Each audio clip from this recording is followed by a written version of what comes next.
We're now ready to look at an especially important issue relating to preparing for a negotiation, and that is the question of how you should handle ethical issues.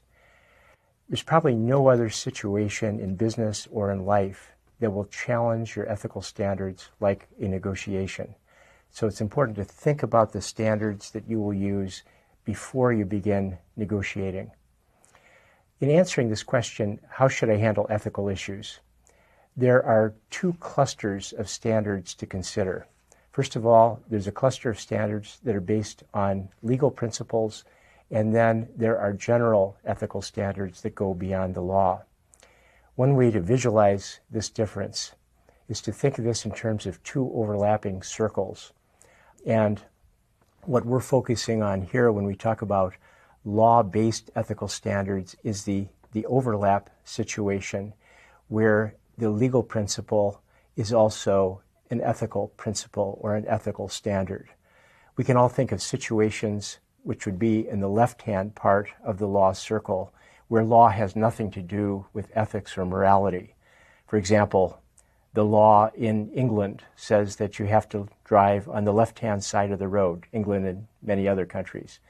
Does that mean people in England are immoral and unethical? Well, of course not. It's simply a rule of convenience. But on the other hand, there are many legal principles that are also ethical standards. Thou shalt not kill is one of the great moral principles around the world, and it is also a legal principle. So when we look at law-based ethical standards, there are three standards that are especially important in negotiation. First of all, we'll be talking about fraud, which is defined as false representation of a material fact that is relied on by the other side. Second, we'll look at fiduciary duty, which is a high duty of trust and loyalty. And third, one of the most uncomfortable words in the English language. In fact, if you type out this word, you'll probably get a spell check warning. But it's unconscionability, and that is conduct that violates principles of good conduct. So let's start with fraud. And let me ask you this question. Would you ever deliberately commit fraud during a negotiation? Would you ever deliberately lie to the other side during a negotiation? Please write down, yes, I would deliberately lie, or no, I wouldn't deliberately lie. And for those of you who said no, let's do a quick test. Let's assume that you are the seller in this situation. You have offered to sell your house for $300,000 to the buyer. Let's also assume that your reservation price is $250,000. That is, you would be willing to sell to the buyer for as low as $250,000. During the negotiation, the buyer asks you, are you willing to sell your house for $250,000? And you say to the buyer, no, absolutely not. Now, have you committed fraud? There's no question here, you've told a lie, and you've told a deliberate lie, because under our assumed facts, we've decided that you are willing to sell the house for $250,000, and you're lying to the buyer when you say you aren't willing. You're bluffing, in other words. So is that fraud? Is that illegal? Take a look at the definition of fraud again and try to answer that question. Have you committed fraud when you lie about your reservation price? The answer to that question, although it might be a close call, is that even though it's a deliberate lie, it is not fraud in the legal sense of the word. Yes, you have made a false representation. You've lied. Yes, it's a material fact. That's an important fact to the buyer. But is that the kind of representation that is relied on by the other side? And the answer to that piece of it is no.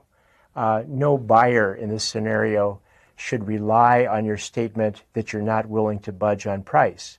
Everyone should know that's part of the negotiation game. That's what people do in negotiation. They bluff.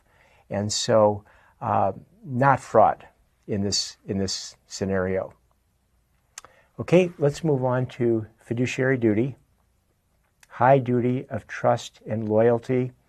In other words, when you're in a unique situation with the other side, let's say you're an employee negotiating something that affects your employer, you owe the highest duty of trust and loyalty to your employer. An employee owes a fiduciary duty to the company where he or she works. So let's look at a couple examples of fiduciary duty. Here's a situation based on an actual case where a real estate developer hired an agent and asked the agent to try to find a $10 million loan for a real estate development. The agent was successful. The agent went to an insurance company and arranged for the $10 million loan. It was just what the real estate developer wanted. The real estate developer, by the way, promised to pay a $50,000 commission to the agent for coming up with a loan. So the real estate developer was happy with the loan. The insurance company was also very happy and decided to pay a finder's fee to the agent. So the agent then went to the developer and said, okay, I'm ready for my $50,000. And the developer said, I've decided not to pay you. Now, what would be the logical result in this case? Should the agent be allowed to recover the $50,000 commission? Please write down your answer, yes or no. The court decided, correctly in my opinion, that the agent was not entitled to the $50,000 commission because agents owe a fiduciary duty to their principals, in this case, the real estate developer. And by accepting payment from the other side, the agent breached this fiduciary duty. The agent was being paid by both sides, whereas the duty of loyalty should have been only to the real estate developer. Now, think about this for a second. If you're ever in this situation, if you're an agent or in the position of the agent, and this situation arises, how could you arrange to be paid the $50,000 and also be paid the finder's fee? Think about that for a second and write down your answer. What the agent could have done in this situation is, number one, before accepting the finder's fee, he could have gone to the developer and explained the situation and asked permission to receive the finder's fee. No problem there. Or second, the agent could have acted as a true finder. In other words, rather than being an agent for either party, which involves a fiduciary duty, the agent could have been independent of both parties, in which case the agent could receive a fee from both parties. Let's try another scenario. And here's the situation, again based loosely on an actual case. Let's say that you work for a mining company, and your company has made a huge discovery of a valuable mineral in a remote area. You want to keep the discovery quiet so that you can buy up mineral rights and real estate in this area. So the discovery is secret. On behalf of the company, you then enter into a contract with a local farmer where you basically buy the farmer's land, which includes the mineral rights. So that's contract number one that you make in April. In May, you make another contract on behalf of yourself. You buy stock in your company from another shareholder. In June, your company finally decides to disclose the discovery, and the stock price in the company doubles.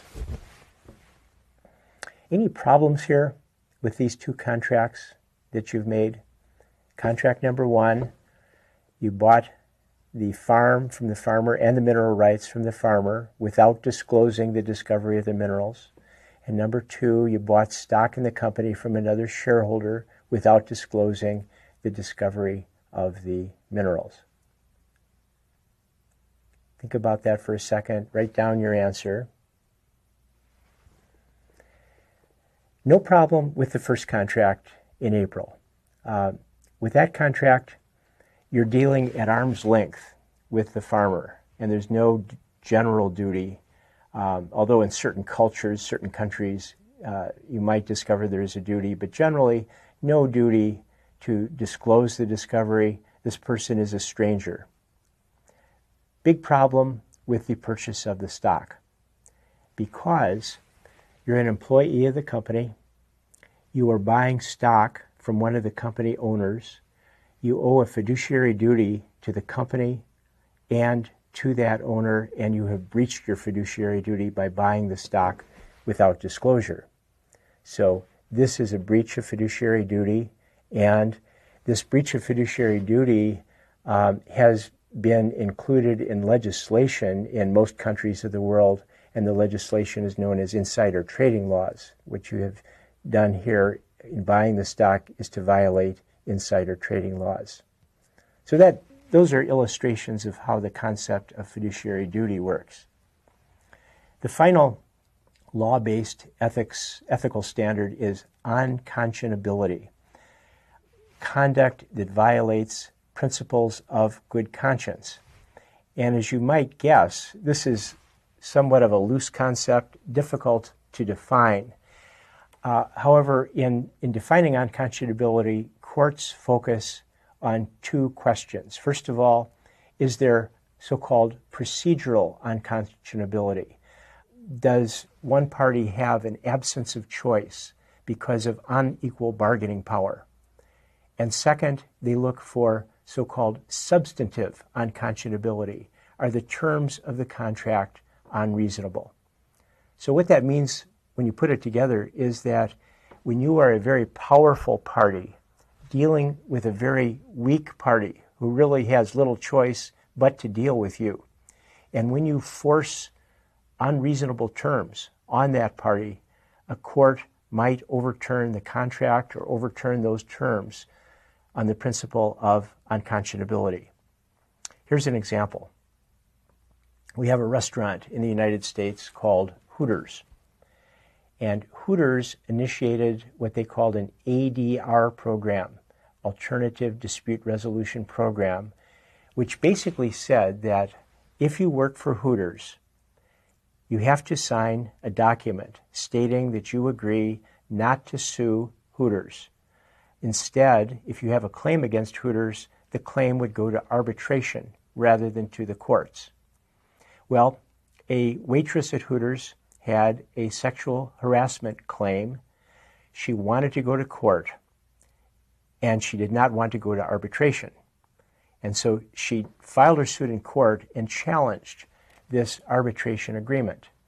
And the court had to decide, is this agreement unconscionable? Is it a case of a large corporation, powerful corporation, forcing terms on an employee who might have very little choice?